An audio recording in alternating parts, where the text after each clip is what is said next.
Welcome back. I'm talking to Carl James about his research into the background of Stanley Kubrick, who many people say was used to film the hoaxed moon landings, which were actually possibly filmed on Earth. Now, one of the most important things in your research, Carl, was to try and discover the first reference to Stanley Kubrick being involved in the moon hoaxes. Or allegedly being involved. Allegedly. And various stuff was put out in the 1990s to suggest that this sort of idea came around in the 1990s. Yeah, it's just new at that point, yeah. But tell us what you've discovered. Yeah, I mean, it's something that I actually fell for to some degree as well. You know, I needed to do a lot more research and find out. But basically, what I call a limited hangout, effectively. It's a bit like sort of 9/11 and ufology, that sort of. You have these limited hangout, and they're pushing this time frame that it's there in the 1990s. Because there was a documentary made called The Dark Side of the Moon, which you call a mockumentary. Yeah, I mean, a lot of people say that. It had all of these important people in it, like Kissinger and Donald Rumsfeld and a whole load of others, and even Kubrick's own ex-wife or widow. So just give us a quick summary of that, because a lot of people they'll watch that on YouTube and they'll see the flaws in it and they'll go, well, yeah, he didn't really do it, did he? Or there's confusion over it. Yeah, so it can mislead people in any number of ways. I mean, you can look at it and say, well, this is just so ridiculous. It is obvious that it's faked. I mean, you only have to look at the people involved in it. I mean, certainly at least 7 of the people that are alleged, and they're actually the only ones that mention Kubrick in it. They're all actors playing characters, and it's not hard to see that. I mean, the giveaways, they're in the names. I mean, one of the alleged whistleblowers in it is called Dave Bowman, which is the name of the character from 2001, the commander of the ship, and Dmitry Muffley, Dmitry is and Muffley, the respective leaders of the US and Russia in Dr. Strangelove. You know, Jack Torrance is the name of Jack Nicholson's character in The Shining. So these are the people that they're saying that these are these people. You know, but this isn't a low-budget documentary, is it? No. I mean, it was produced for This is like a mainstream documentary that's got obviously a lot of research in it and a lot of preparation. Yeah. It was Franco-German TV network, RT, not Russian RT, ARTE, 2002, called Operation Loon. So it went out on a fairly mainstream channel in France. And it's, in that film, although they weren't directly referring to Kubrick, they've been taken out of context. You've got Rumsfeld and Kissinger. Yeah.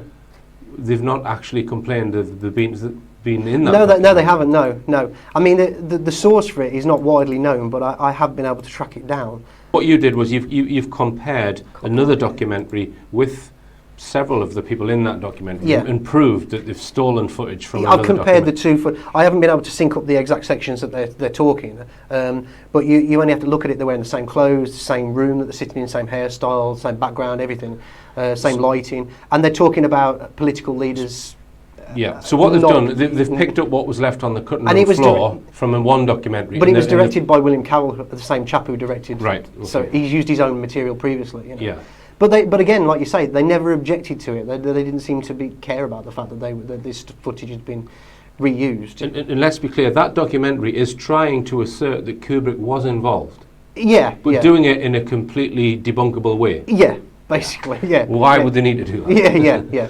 And then for credibility as well, they bring on Christiane Kubrick, his widow, Jan Harlan, his brother-in-law as well. And they're talking about, I mean, they don't say too much, but they do, you know. But then there's this article afterwards called More Than a Hoax by Henry M. Taylor. And she apparently said she did it just good fun. Right, yeah, like you do. So, I mean... Like your dead husband, you're going to make a fake documentary saying that he faked the moon missions and I just did it for good fun. Yeah. I mean, certainly you could argue, play devil's advocate on this one. At the time, there was some retroactive sort of look at Kubrick. The estate, the family, they were trying to paint him. He was a very sort of surly character. He was apparently a very loving person as well, you know, but he pissed a lot of people, say that, he pissed a lot of people off, basically, you know, and he was very temperamental. He had some very bizarre behaviour sometimes, and I think they wanted to sort of redress that in the public eye, make him look like this gentle giant, you know, so maybe they were trying to do it in that regard, but, you know. Before we tell the viewers when was the first time someone has suggested Kubrick was involved, let's just discuss this clip from Alexei Leonov, who was a Russian cosmonaut. Tell us about that. Yeah, basically he was interviewed in 2009 on RT News, which is a questionable source anyway for that one. He talks about the official story of NASA. He's poo-pooing anybody that questions it whatsoever. Then all of a sudden, he starts discussing the claim that Kubrick was involved in Apollo fakery. I'll just play you this clip. The United States are often accused of not actually going to the moon and faking the images from there. What's your take on that? The rumour started when Kubrick's wife commented on her husband's work. She said that it was very difficult to make the film about Americans landing on the moon. Well, it is understandable. There are 2 ships left on Earth. One is at the Smithsonian Museum. It is not allowed to even take pictures there because the displays there are extremely valuable. And the second ship, the exact copy, is in Hollywood. So he did some of the shots there, things like landing, opening of the hatch, because otherwise viewers would not get the whole picture. So that's how the rumour about the landing on the moon footage being fake started. 2 people even went to prison for false witness.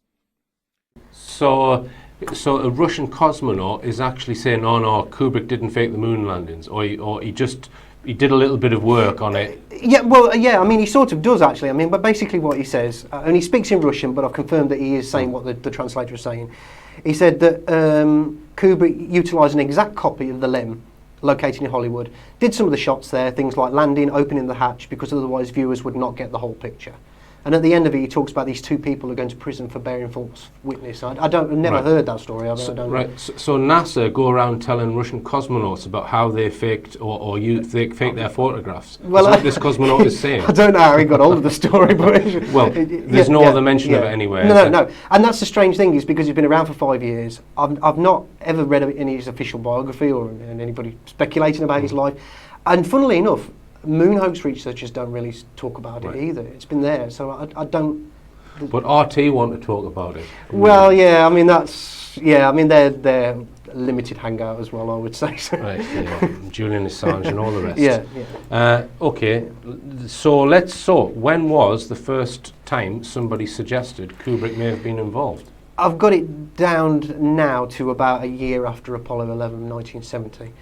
In black and white in my hands, not physically here in my hands now, but I have in possession an original 1976 copy of Bill Casey's book, We Never Went to the Moon, America's $30 billion Swindle.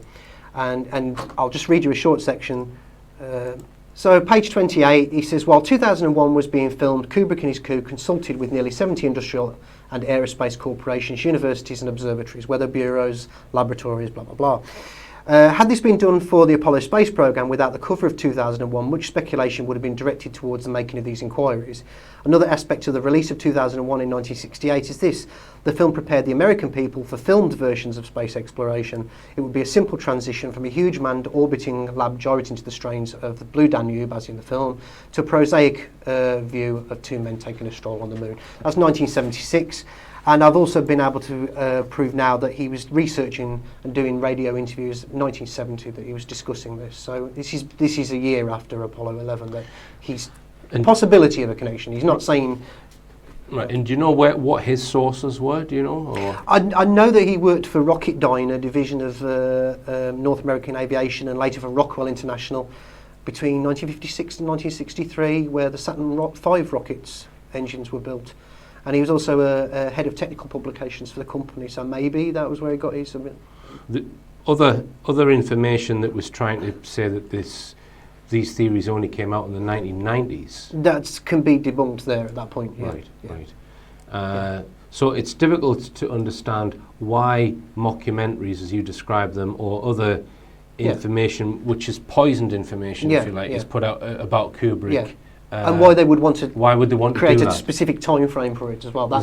I mean, I've got my theories that it's based on roughly the timing of when the internet became publicly available, ISPs and that available to the public, so you've got an easier way of spreading disinformation than at that point. Maybe it's the timing of that, but I don't know. Right, it's time for a break now, and after the break we're going to talk about one of Kubrick's last film, Eyes Wide Shut.